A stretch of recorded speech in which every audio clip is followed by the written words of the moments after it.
Olá, boa tarde. O Pacto Nacional pela Primeira Infância é tema de um seminário promovido pelo Conselho Nacional de Justiça.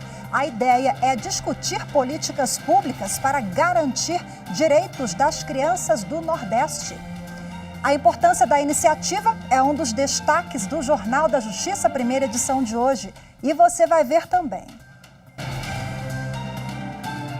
Lei Aldir Blanc, ministra Carmen Lúcia do Supremo Tribunal Federal prorroga o prazo para a prestação de contas dos estados do Maranhão e Acre. A norma previa um pagamento de auxílio emergencial a partir de junho de 2020 no valor de R$ 600 aos artistas prejudicados pela pandemia. Plenário do Supremo retoma hoje julgamento dos recursos da decisão que anulou condenações do ex-presidente Lula. E ainda a Justiça Gaúcha trabalha para a implantação do seu primeiro cartório com tramitação totalmente digital.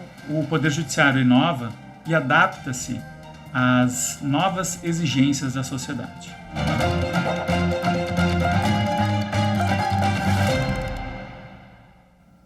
A ministra Carmen Lúcia do Supremo Tribunal Federal negou seguimento ao habeas corpus em que a defesa do empresário Slane Chagas pedia a revogação da prisão preventiva dele. O empresário é investigado na Operação Status, que investiga tráfico internacional de entorpecentes e de lavagem de dinheiro em Mato Grosso do Sul.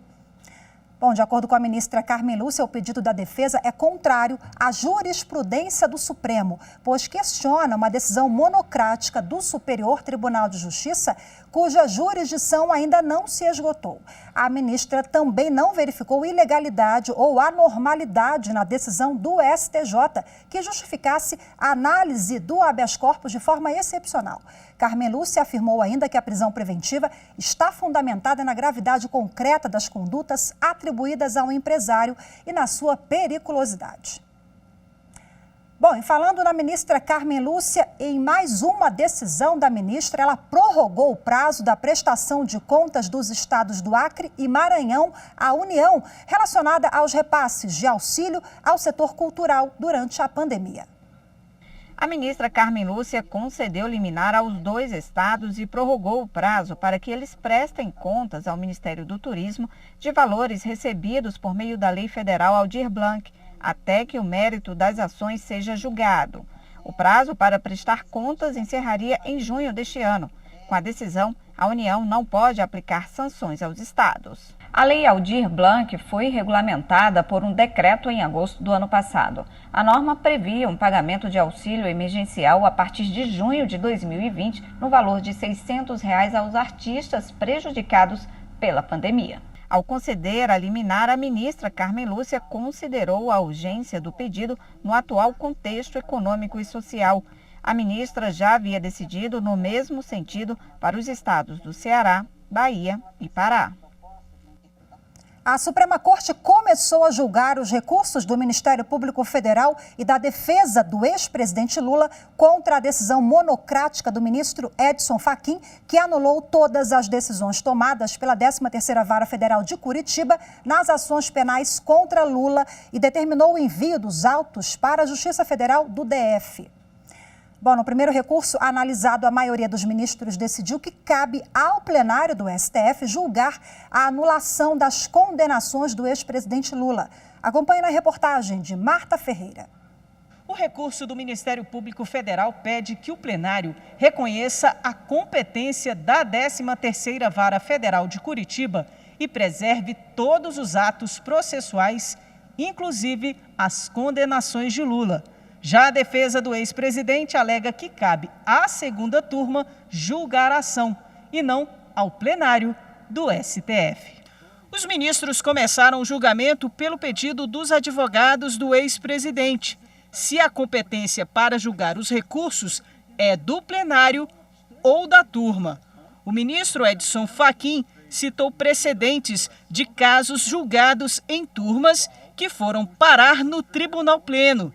De acordo com Fachin, a Constituição atribui legitimidade à prestação jurisdicional sobre quaisquer causas inseridas na competência do STF. Não há falar em preclusão do tema nem violação à boa-fé objetiva ou carência de fundamentação, conforme extraio, pelo menos em meu modo de ver, do precedente da lavra da eminente ministra Carmen Lúcia no voto proferido por ocasião do julgamento da extradição 1574 em sede de embargos de declaração. Destaco ainda que a afetação do julgamento de feitos ao plenário difere do objeto de deliberação pela segunda turma deste tribunal nos autos da questão de ordem da ação penal 618 a afastar a aplicabilidade ao caso do precedente ali firmado.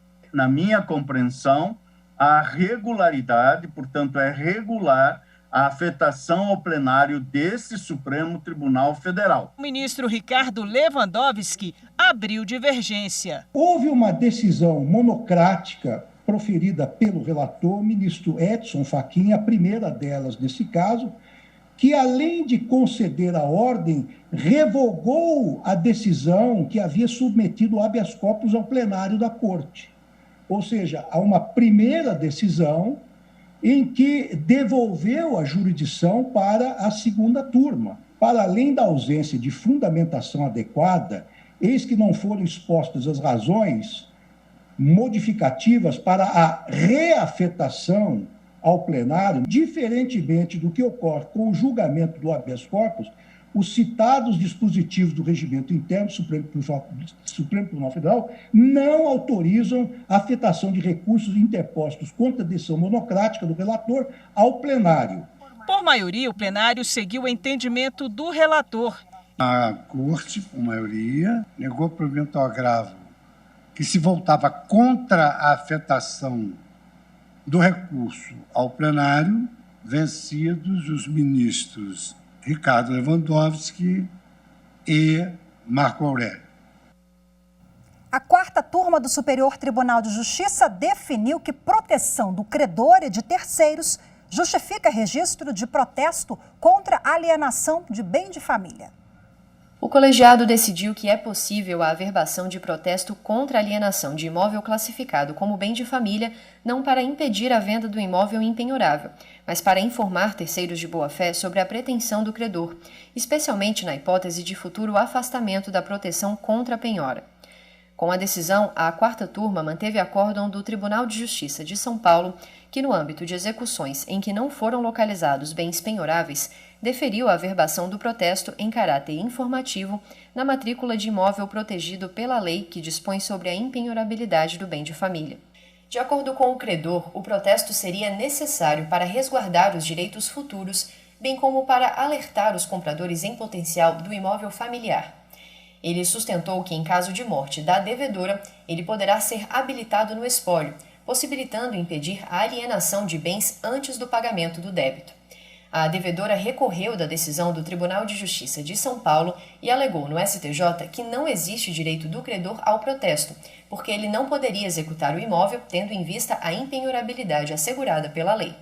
O ministro Antônio Carlos Ferreira, relator do recurso, lembrou que em julgamento anterior, a segunda sessão considerou que a averbação cartorária de protesto contra alienação de bem está dentro do poder geral de cautela do juiz e é justificável pela necessidade de dar conhecimento do protesto a terceiros, prevenindo litígios e prejuízos para eventuais compradores. Também com base em precedentes do STJ, o relator destacou que o protesto contra a alienação pressupõe dois requisitos: que a pretensão do interessado no protesto seja legítima e que o protesto não impeça a realização de negócio ilícito. No voto foi pontuado ainda que, embora o protesto possa ter reflexos negativos para a devedora, a publicidade da pretensão futura de penhora do bem é essencial para a proteção de terceiros de boa-fé e a preservação do direito do credor. E veja no próximo bloco, Pacto Nacional pela Primeira Infância é tema de seminário promovido pelo Conselho Nacional de Justiça. Assunto para daqui a pouco, fique com a gente, eu volto já.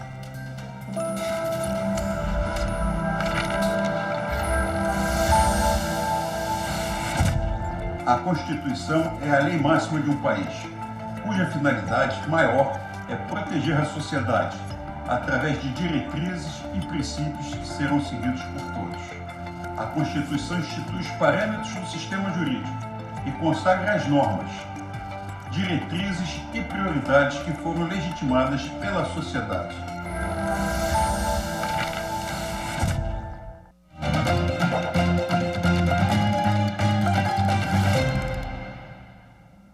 Começou hoje o seminário da região Nordeste sobre o Pacto Nacional pela Primeira Infância.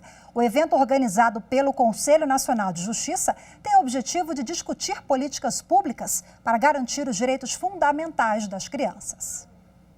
Primeira infância, o período da criança desde o nascimento até os 6 anos de idade, quando ela está em pleno processo de desenvolvimento e precisa de atenção especial para crescer com qualidade de vida. Este também é o momento onde políticas públicas precisam ser mais efetivas. O cuidado com a primeira infância diminui a mortalidade infantil e aumenta o impacto no aprendizado no início da vida escolar. O compromisso é de todos, inclusive do Poder Judiciário. Por isso, o Conselho Nacional de Justiça lançou o Pacto Nacional pela Primeira Infância para monitorar a situação da atenção primária no sistema de justiça em 120 municípios brasileiros. Além disso, todos os anos, o CNJ realiza seminários regionais para discutir novas soluções voltadas para o tema. O começo da vida é um período crucial, de maior dependência do outro, e tem profunda repercussão nos demais momentos da vida do ser humano. Oferecer condições favoráveis ao desenvolvimento infantil, além de representar a garantia dos direitos fundamentais de todas as crianças, também representa o melhor investimento que uma nação pode fazer para seu próprio desenvolvimento sustentável. Hoje e amanhã, o seminário do Pacto Nacional pela Primeira Infância vai discutir a situação da região Nordeste. Por causa da pandemia da Covid-19, o encontro é online, transmitido pelo canal do CNJ no YouTube. O objetivo é sensibilizar os profissionais do sistema de justiça e do sistema de garantia de direitos da criança e do adolescente da região Nordeste e do Brasil sobre a importância do marco legal da primeira infância, que acaba de completar 5 anos, e da implementação da prioridade absoluta prevista no artigo 227 da nossa Constituição Federal. Segundo o levantamento feito pela Fundação Getúlio Vargas, no ano passado, o Brasil tinha quase 4,5 milhões de crianças em situação de extrema pobreza. 11% de meninos e meninas até 13 anos com renda familiar mensal de R$ 150 por pessoa. No Nordeste, a situação é ainda mais grave. A região concentra mais da metade das crianças em situação de extrema pobreza. 1 em cada 5 vive na miséria. As crianças e adolescentes, juntamente com suas famílias, a cada dia dependem mais do sistema de justiça para sua integral proteção. Assim, atualmente, não há como se pensar no aprimoramento da atividade jurisdicional, em criação de políticas judiciárias, em garantia da continuidade dos serviços da justiça à sociedade, sem manter os olhos atentos na primeira infância. O direito da infância foram assegurados na Constituição Federal de 88 como direito fundamental. No entanto, para se concretizar essa proteção integral, é necessário o compromisso de todos de mãos dadas, instituições públicas e privadas. Bom, e para falar sobre o evento, eu converso agora com a conselheira do Conselho Nacional de Justiça e coordenadora do seminário do Pacto Nacional pela Primeira Infância Região Nordeste, a Flávia Pessoa. Conselheira, muito bem-vinda. Mais uma vez, seja muito bem-vinda. Ótima tarde para a senhora. Boa tarde. Bom, foi uma manhã muito produtiva, um evento de grande porte, aconteceria presencialmente no ano passado em virtude da pandemia. Estamos nas plataformas virtuais, o que não diminuiu nem um pouco, ao contrário, acho que até pode ter aumentado um pouco a adesão. Foi muito bacana essa manhã produtiva. Eu queria que a senhora contasse um pouquinho as suas primeiras impressões em torno dessa troca de experiências tão salutar.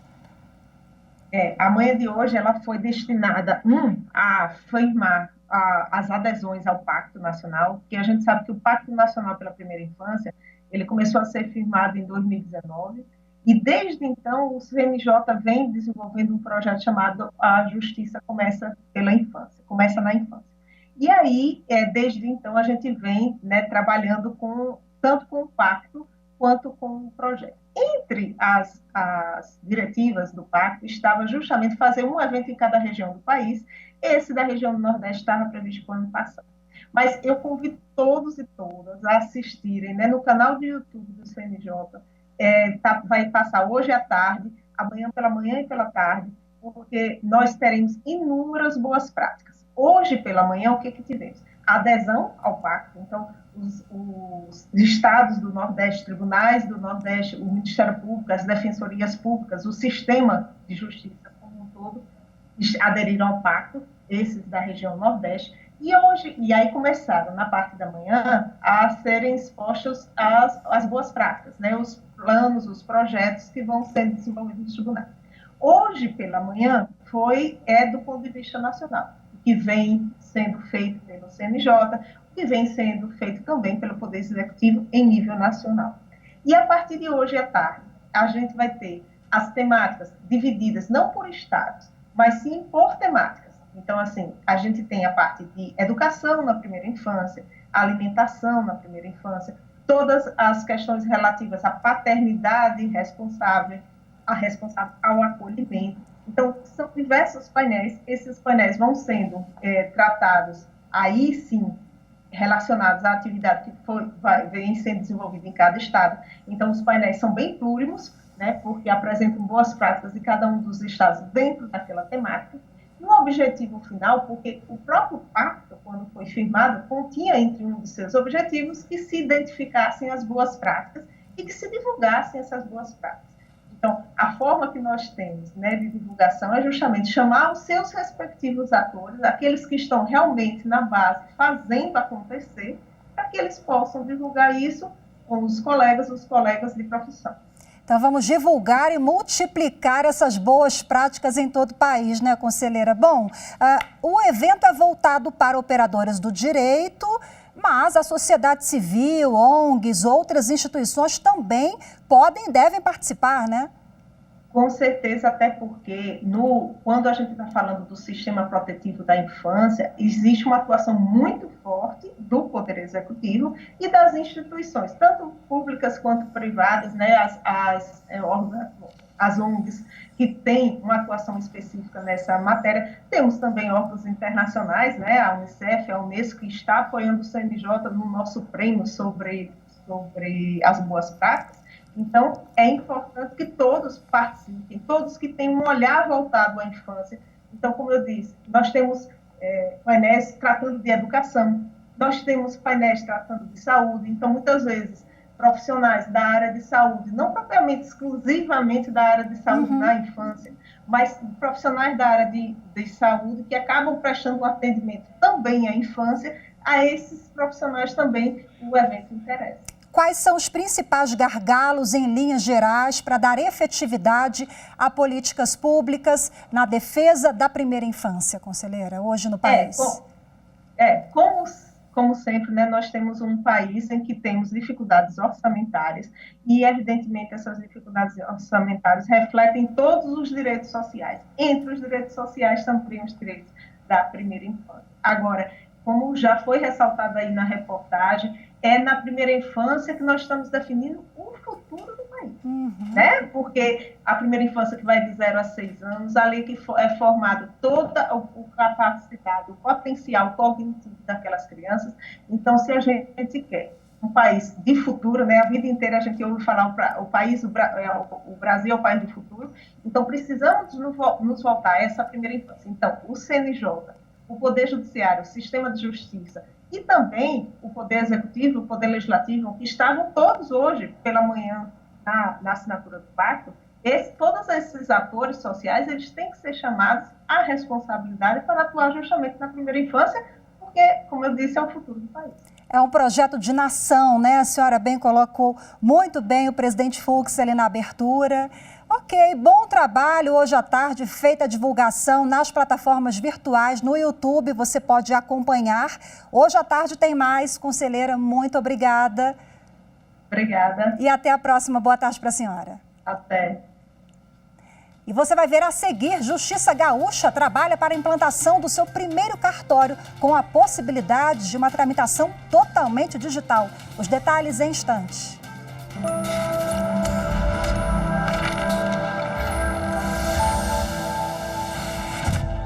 A Constituição da República é um instrumento legal máximo da nação.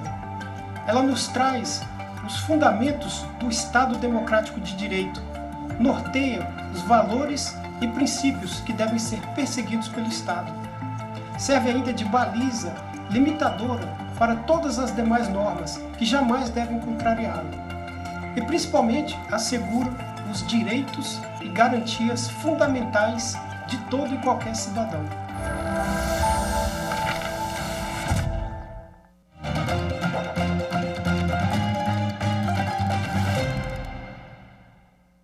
O Tribunal de Justiça do Rio Grande do Sul está instituindo o seu primeiro cartório com a possibilidade de tramitação totalmente digital. Bom, esse projeto piloto, juízo 100% digital, funcionará na 7ª Vara Cível do Foro Central de Porto Alegre, onde todos os atos processuais vão poder ser praticados de forma remota e por meio eletrônico. Com o juízo 100% digital, as audiências e sessões de julgamento vão ocorrer exclusivamente por videoconferência. Pessoas não relacionadas ao processo também poderão acompanhar os trabalhos online, desde que o trâmite não ocorra em segredo de justiça. O juízo 100% digital foi implantado pelo Poder Judiciário do Rio Grande do Sul na 7ª Vara Cível da comarca aqui de Porto Alegre. Uma vara que já tinha sido preparada com especialização em matéria bancária, nos 2 juizados, justamente para que houvesse uma melhor estrutura para a implantação desse sistema de trabalho. A unidade conta com uma equipe completa de gabinete, além de 6 servidores no cartório. Por lá, a demanda é alta. Tramitam cerca de 11 mil processos eletrônicos pelo EPROC e quase 2 mil processos físicos, além de 13.200 aguardando a digitalização.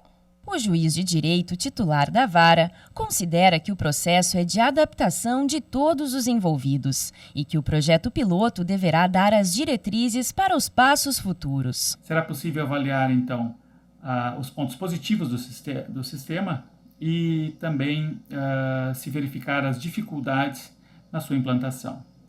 A partir de então, a implantação nas demais varas e comarcas do estado do Rio Grande do Sul passa a ser mais facilitada. De acordo com os magistrados, a proposta é dar início ao piloto para, em seguida, disponibilizar a ferramenta para todas as comarcas do estado. A partir do juízo 100% digital, o Poder Judiciário inova e adapta-se às novas exigências da sociedade. E, com isso, busca-se prestar um melhor serviço ao cidadão. Em Cuiabá, campanha Unir para Compartilhar da Associação Mato Grossense dos Magistrados distribui alimentos e produtos de limpeza para famílias que estão passando por dificuldades durante a pandemia. Muitas famílias estão passando necessidade, com nada ou quase nada para comer.